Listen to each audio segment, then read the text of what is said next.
Test तक आप पहुंचे, आपका एक अचीवमेंट हो चुका है। बिकॉज आप मानोगे नहीं, सिर्फ 15% बच्चे टेस्ट दे रहे हैं भाई। ये कंपटीशन जो है वो सुनने में और देखने में बड़ा लगता है, एक्चुअल में बहुत कम है। कुछ तो बेचारे इतने समझदार हैं या फिर इतने अंदर से बोले हैं कि उनको ऐसा लगता है कि टेस्ट वाला टाइम बचा के मैं अपना बैकलॉग कवर कर लेता हूं। अब सर इसमें आता है स्कोर। तो टेस्ट में जाते हैं तो स्कोर कैसे करें। एक बार टेस्ट के दौरान आपका मोटिवेशन नीचे की ओर गया, उसके बाद में आपको लगेगा टेस्ट डिफिकल्ट है, अरे यार फंस गए, गलत हो गया, ये वो। तो शुरुआत जो है वो टेस्ट की कैसे होनी चाहिए सर, विद इजी क्वेश्चन। कि सर हम इजी क्वेश्चन कैसे पहचाने। तो इजी क्वेश्चन के 2-4 छोटे छोटे तरीके हैं। आपने स्टॉपिंग पोटेंशियल पढ़ा होगा, पेपर में काम करती है stopping ego, change your position. Physics के सवाल गलत हो रहे हैं, मैथ्स में आ जाओ, मैथ्स के गलत हो रहे हैं, केमिस्ट्री में चले जाओ, केमिस्ट्री गलत हो रहे हैं, फिजिक्स में आ जाइए, रुकना नहीं है। आज का जो हमारा टॉपिक है दैट इज टेस्ट। अब टेस्ट के बारे में आप क्या बात करना चाहते हैं वो बताइए मुझे।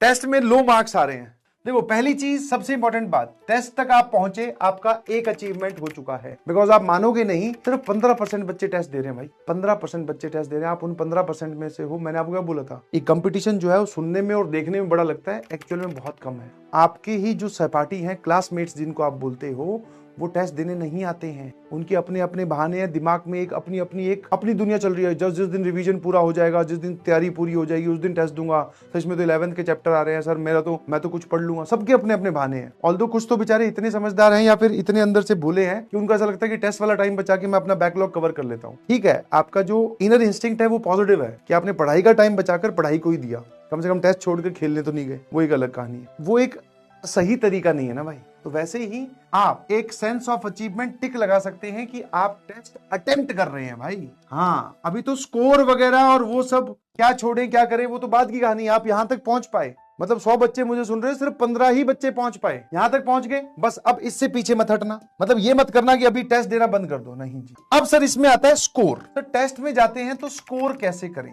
देखो टेस्ट जो है दैट इज बेसिकली, टेस्ट मतलब इसको चेक करना है आपको, टेम्परामेंट चेक करना है। आप समझ में आया क्या चेक करना है, temperament. Dealing with critical situation, dealing with pressure. Knowledge आपकी नहीं चेक की जा रही है। अगर सच में जेई वालों को नॉलेज चेक करनी होती आपकी, ऑल्दो नॉलेज भी चेक हो रही है टेस्ट के थ्रू, बट वो अल्टीमेट एम नहीं है। मेन है आपकी रिस्क टेकिंग कैपेसिटी और आप पैनिक होते हैं कि नहीं होते हैं। समझ पा रहे हो, तो वो चेक करता है ये। अब क्या होता है, जनरली टेस्ट में जाते ही जैसे ही वो टाइमर स्टार्ट हुआ, हम हड़बड़ाए, हर बार हम हड़बड़ा जाते हैं। फिर हम कोई ऐसा एक नया कोई सवाल पे हाथ डाल देते हैं जिसमें हमें नहीं डालना था, और वहां पर हम उलझ के रह जाते हैं। एक बार टेस्ट के दौरान आपका मोटिवेशन नीचे की ओर गया, उसके बाद में आपको लगेगा टेस्ट डिफिकल्ट है, अरे यार फंस गए, गलत हो गया, ये वो। और एक बार अगर उसी की बजाय आपका अगर शुरू के 2-3 सवाल आपने बढ़िया से सॉल्व कर दिए, टिक टिक टिक, चाहे वो आपके सीक्वेंसली पहले 4-5 सवाल हैं या फिर आपने आसान ढूंढ के किए, एक बार अगर टेक ऑफ बढ़िया से हो गया तो ऊपर छोटा मोटा टर्बुलेंस ही आता है, पता चला आप प्लेन लेके रनवे पे घूम रहे हो। तो शुरुआत जो है वो टेस्ट की कैसे होनी चाहिए सर, विद इजी क्वेश्चंस। यही कहा गया है, यही हमें बोला गया था, यही मैं आपको बोल रहा हूं। आप में से कुछ टीचर बनेंगे या आगे चल के किसी ना किसी बच्चे को तो समझाओगे, अपने बच्चे को भी समझाओगे, तो आप भी अपने बच्चे को यही बोलोगे भाई टेस्ट में सबसे आसान सवाल पहले कर लेना, स्टार्ट विद इजी क्वेश्चन। अब I can understand your inner feeling कि सर हम इजी क्वेश्चन कैसे पहचाने। तो इजी क्वेश्चन के 2-4 छोटे छोटे तरीके हैं, इसीलिए तो टेस्ट रिपीटेडली देने के लिए बोल रहे हैं, ताकि आपका एक एक्सपीरियंस इकट्ठा हो।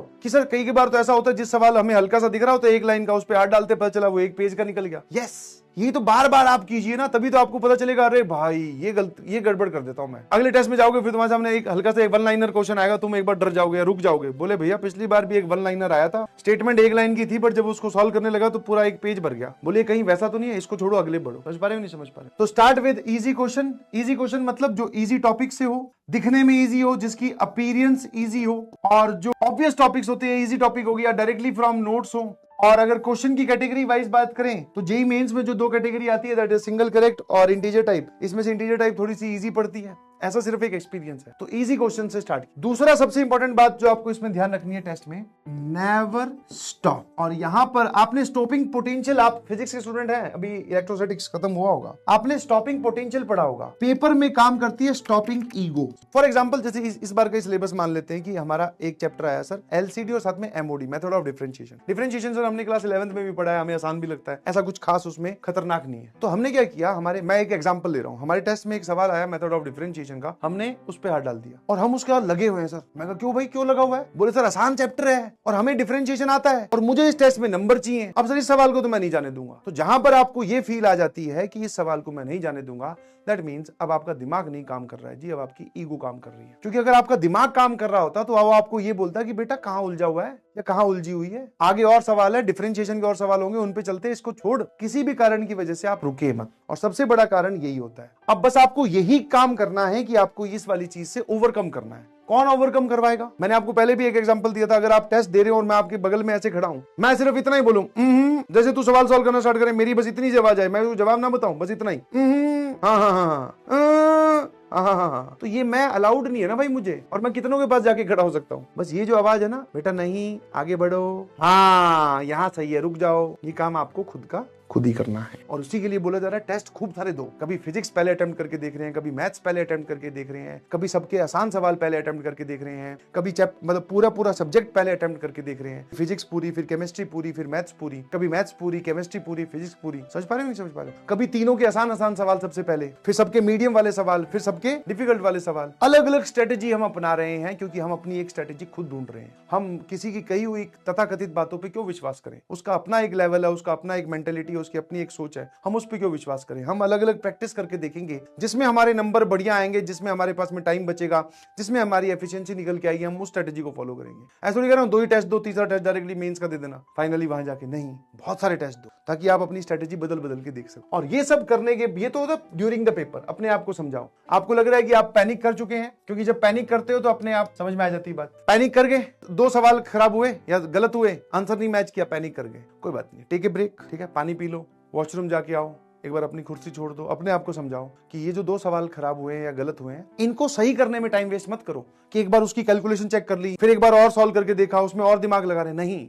ये वापस से आपकी स्टॉपिंग ईगो बीच में आ चुकी है। आप अपने आप को ये समझाओ कि भाई इस पेपर में 25 सवाल करने हैं, तेरे सिर्फ 2 गलत हुए हैं, 5 गलत हुए हैं, 20 पढ़े हैं अभी, उन 20 में से भी 10 सही कर दूंगा या 15 सही कर दूंगा, 10 भी कर दूंगा, तो भी बात बन जाएगी। Change your position. फिजिक्स के सवाल गलत हो रहे हैं, मैथ्स में आ जाओ, मैथ्स के गलत हो रहे हैं, केमिस्ट्री में चले जाओ, केमिस्ट्री गलत हो रहे हैं, फिजिक्स में आ जाइए। उसी सब्जेक्ट में रहना है, पहले दूसरे, पहला फर्स्ट और सेकंड गलत हुए, कोई बात नहीं, चलिए 30th पे चलो, 29th पे चलो, पीछे से स्टार्ट करो, बीच में से स्टार्ट करो, रुकना नहीं है। यही तो चीजें आपको प्रैक्टिस करनी है उन 3 घंटों में, जब टाइमर स्टार्ट हो जाता है। तो जगह छोड़ कर अपनी सवाल पे पहुंचते जाओ बस। और जितना ज्यादा क्वेश्चन का सिलेक्शन है, उतना ही ज्यादा रिजेक्शन है। सिलेक्शन और रिजेक्शन सेम वही, जैसे आपने पीएनसी पढ़ी, इतनी जानते ही हो कि जब हम कुछ चीजों में से कुछ चीज सेलेक्ट करते हैं तो बाय डिफॉल्ट बची हुई चीजें रिजेक्ट कर देते हैं। तो वैसे ही जब आप चीजें सेलेक्ट कर रहे हो कि हाँ ये सवाल आसान दिख रहा है, हाँ सर ये मैं अटेम्प्ट करूंगा, उसकी जगह ये थॉट भी चल सकता है, उसमें भी कोई बुरी नहीं है, सर ये सवाल डिफिकल्ट दिख रहा है, इसको अटेम्प्ट नहीं करूंगा। आसान दिख रहा है, इसको मैं अटेम्प्ट करूंगा, ये तो सब प्रोसेस अपने दिमाग में लेके जाते हैं। सर मुश्किल दिख रहा है,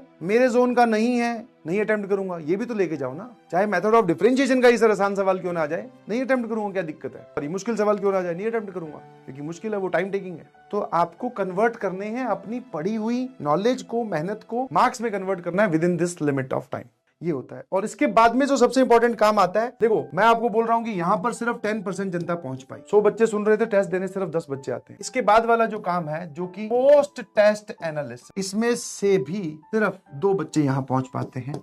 मतलब टोटल बैच का 2% भी मैंने बहुत ज्यादा लिख दिया, बहुत ज्यादा, मतलब वो भी तुम्हें बुरा ना लगे इसलिए। एक्चुअल में तो 0.5% होगा। मैं अगर अभी पूछ लूं कि भाई साहब किस किस के पास में टेस्ट एनालिसिस बने हुए हैं, आपने इतने टेस्ट दिए हैं, किस किस के पास में हर एक टेस्ट का कच्चा चिट्ठा एक पेज है जिसपे ये लिखा हुआ है कि कौन सा सवाल सही किया, कौन सा गलत किया, गलत का कारण क्या था, कितने सवाल आसान आए, कितने मुश्किल आए, कौन से छोड़ने थे, कौन से करने थे, कोई बढ़िया सवाल उसका सॉल्यूशन, उस पर स्टार मार्क, अच्छे सवालों का एड्रेस, किस किस के पास लिखा हुआ है। ये तो क्या है सर, आपने एक टेम्परेरी सॉल्यूशन बता दिया, एनालिसिस से पता नहीं क्या होगा। हमें आजकल क्या है, ये तुम्हारा भी उसमें कोई कसूर नहीं है, मैं भी अगर बात करूं अपनी, तो हम सब लोगों में पेशेंस धीरे धीरे खत्म होता जा रहा है। We need instant result. ऐसा तरीका बताओ सर, आज करें कल नंबर आ जाए, खेल खत्म। और ये तरीका उस कैटेगरी में लाई नहीं करता। आप टेस्ट एनालिसिस करते जाओगे, करते जाओगे, करते जाओगे, करते जाओगे, आफ्टर कोई 10-15 टेस्ट के बाद में आपको इसका इफेक्ट दिखेगा, क्योंकि आपके दिमाग में वो बातें रहने लगेगी। हाँ यार टाइम वेस्ट कर देता हूँ, हाँ यार मेरी कैलकुलेशन एरर होती है, हाँ यार मैं गलत सवाल पिक कर लेता हूँ। ये 10-15 टेस्ट बाद में। हमें चाहिए सर आज एनालिसिस किया, अगले टेस्ट तक एनालिसिस का रिजल्ट। ऐसा नहीं होगा। तो प्लीज ये जो लॉन्ग टर्म मेथड है, आपके पास में वही टाइम है,